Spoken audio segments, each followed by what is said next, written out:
Welcome everyone to today's talk show. Today we have Sharon, a survivor from human trafficking. You are welcome, Ma. Please tell us your name and everything you went through. Thank you so much, host Helen. My name is Sharon. I am an orphan. I came from a small village in Edo State. I and my sister grow up in the church, where we took everyone as our mum. We go to the houses of church members to clean, cook and do dishes for them, so in return they can be of help to us anytime me and my sister needs help. My sister was done with college, so she was in a church member's shop helping out and learning how to sew. But she was always working for them both at the shop and at home, so she was learning little or even nothing. We don't get to eat good food, unless it was on special occasions in the church. 2 years later I was done with college. A man was asking for my sister's hand in marriage. She did not like him, but we needed help and his family gave us good promises. We don't have a say of our own, so she was married off. My father's people still came for their right, even though none of them have been there for us. Oh no, they were alive, and they let you both stay in the church? Yes. Even my mother's people, but one of my mom's sister was good to us even if she needed help herself. One night, my sister ran to me at the church crying that her husband is always beating her, and that day, he beats her again. I saw bruises all over her body. I cried. We both cried ourselves to sleep. The next day we went to talk to few pastors, but her husband's auntie is a friend to one of the pastor, and she was one of the biggest giver in the church, so it was our world against theirs. My sister was asked to go back to her husband's house and beg the whole family that she did wrong by coming to tell me, a small girl, that little me has no right to interfere in their life. Nobody talked about the beating, they were just angry about me knowing what happened. I was asked not to go see my sister again. All they promised before the wedding were all lies.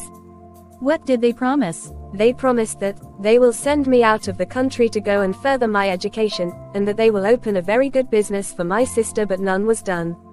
Anytime my sister asked her husband about the promises he and his people gave to her, he will start laughing. That was when we knew that it was all lies. Oh, what a family. Was there nobody to speak to them? I mean, what about your mom's sister? She tried talking to them, but they walked her out of the house and there was nothing she could do. She was not in the same class or level with them. Oh, yeah, I get now. One day, I was cleaning the church toilet when a very respected member of the church, Mummy Timmy, came to meet me that she will help me travel to France, that I'm very hardworking and she will help me get a job. I was so happy.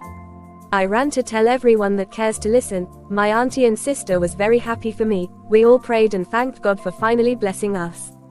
Mummy Timmy, as we all call her, took me to the pastor and they prayed for us too. Everyone was happy for me. So the pastor trusted her so much that you were in good hands just like that? Yes. Mummy Timmy has been taking people to France, so everyone trusted her. She is also rich too. She took all my details and told me to be ready in 2 weeks' time. That 2 weeks was the longest time of my life. On the D-Day my auntie and sister was with me. My auntie gave me so many food stuff, so will not go hungry till I get used to their food. I thanked her and Mummy Timmy drove in. I hugged my sister and we both started crying. Mummy Timmy car horn brought us back. Elle let go of my sister and joined the car. While going, Mummy Timmy picked 2 others girls on the way and took us to her house. There, we meet 10 others, 6 girls and 4 men, plus we the 3 girls, making us 13 in number. She give us food and a room to sleep. By 5 a.m. in the morning we were all called to the parlor. There we met a witch doctor seated on the floor waiting for us. He gave us an handkerchief to pray with. Some prayed, I and some other was just shocked and could not pray. Mummy Timmy entered and asked us not to be afraid, that she doing things for us to be very successful in France. I was shocked to hear that from her, but later we all did as she said, because nobody will like to go back to Nigeria broke after years of being in France.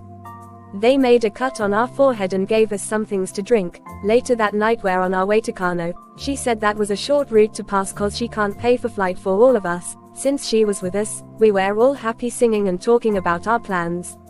We got to Kano. After 2 days on the road, they gave us food and water. We slept there by the morning. Bikes were walking for us to continue our journey. She asked us to enter the bike in twos. I entered with Gift, the girl she picked after she came to pick me. Kano to where? She told us that's where the flight is, and we all believe her. Halfway in the journey I could not find her in any of the bikes. I tried to make others know, then one of the bike men told us she was in front, so we became relaxed. Not up to 10 minutes, we met Nigeria soldiers. One of the men came down and gave them money. That's when I started feeling uncomfortable. I told Gift that this did not seem right, and she said she feel the same way too. The bike men drove for hours, stopped and asked us all to get down. That was when we were sure that Mummy Timmy was not with us. Then we became more worried. The men that joined us gave us our passports and some money. They told us that we should pay the next checking point. They also gave a guy in our missed phone that they will be communicating with us. There we meet more people. More people, men or women? Both men and women. I did not do a head count, but they were like 30 of them. We stayed there for 3 days. Everyone started cooking with what they bought. Thankfully, my auntie gave me some things, so I cooked spaghetti and rice, with firewood. 7 others joined me in eating. We were just 2 that has food stuff from the people that joined Mummy Timmy. The second day, I decided to go and talk to people that we met there to understand what's really happening, and some of the informations we could gather made me to understand that we were not on our way to France. I went somewhere lonely to cry, but Gift noticed my absence, and she came looking for me and we both started crying together. We both understood why we were crying. We were still crying and praying when we saw someone running and calling on us that our car has arrived. We both joined him and it was a red Hilux. They called our names and we were all seated at the trunk of the Hilux and the journey continued. We drove both day and night in the cold desert. We were stopped by some uniformed men. They took some of the girls forcefully and they drove off. After about 4 hours they came back. The look on their faces and their burned clothes explained what happened. I became more scared. Me, Gift and the others started crying. There was so many human skeletons on the ground, and with notice that nobody cared. Everybody was just on their way going to the different destinations. I saw some people on the same journey in the trunk of a lorry. The people were looking pale, unkept and hungry. Oh dear, don't cry. It's good you are the one telling the story here. We could not open our eyes because of the dust and sand from the desert. It was so bad that we had an accident before we could manage to get up and clean ourselves. We were surrounded by hifting men. They beat us, took our money, took our food stuff and anything they can set their eyes on, and they left. In all of this, the drivers was always free. They don't touch them or take their things. The journey that seems like forever came to an end. We got to a junction called Gargeresh and we met Mommy Timmy men there waiting for us. How many days in total did you spend on the journey? 16 days, host Helen. They took us somewhere, gave us food and water and they asked us to rest. 30 minutes into the rest, the place was full with women and men, walking up and down, choking smell of cigarette and alcohol. Mummy Timmy came in and we were all happy. One of us asked her how she got here before us and said she used flight. We were still talking when some women walk in with men, and start picking us one after the other. We were so surprised and looking at Mummy Timmy. She was just so busy with money, and she asked us to follow them and obey them. I and Gift, my friend, was chosen by the same person and 2 other male, but I refused going with the woman. Mummy Timmy called someone to go and put me through inside and I followed her. Put you though? Yes. Host Helen. The lady took me inside and told me, I have been bought with 6,000 dinar. I was shocked. Like how? She said that woman is my burger. When I asked what she meant, she just said she is your madam, that I should obey her and be paying her with the money I make daily, and I said what job? I asked, and she said, do you want me to tell you everything? You should know NA. I was still talking to her when someone opened the door and dragged me out of the house. I cried and was calling for help. Everyone was just busy like nothing was happening. They dragged me to the car and forced me inside. Gift was inside, so she held and asked us to pray and not to cry. Oh my gosh, you mean nobody tried to help you or stop them? Not even one person. We pray and in less than 30 minutes we were at the connection house. It was as that of Mummy Timmy own house. Half-naked women and men going in and out of the place, smoking and alcohol. My burger asked us to sit and gave us her rules, and she told me not to give her issues because she will deal with me. She said after we finish paying her, we will be free to go. That was when she reminded us of what we did back in our country at Mummy Timmy's house, that none of us can run because that was an oath we took. Later we were showed to a room. We went in and dropped our bags. Not too long a lady came in with a man and asked us out, that we should wait at the door. While waiting for them, me and Gift started asking ourselves questions, like how are we going to pay Madam Anita our burger money back? How can we join them in doing this? We both were virgins. Gift started crying again. I asked her to stop crying and let's make a plan of how to leave this place, and we remembered we have taken an oath. Oh, what are we going to do now? That's terrible. We were still thinking, when they opened the door and left. We just got in, lay on the bed and we were both lost in thoughts. There was a knock on the door, then came in a man. He said he wants to be with me. I refused and he angrily left. I saw fear in everyone's eyes. That was when I knew I was in a big mess. The burger came shouting on top of her voice that I made one of her best customers go, "Who do you think you are? What do you have in between your legs?"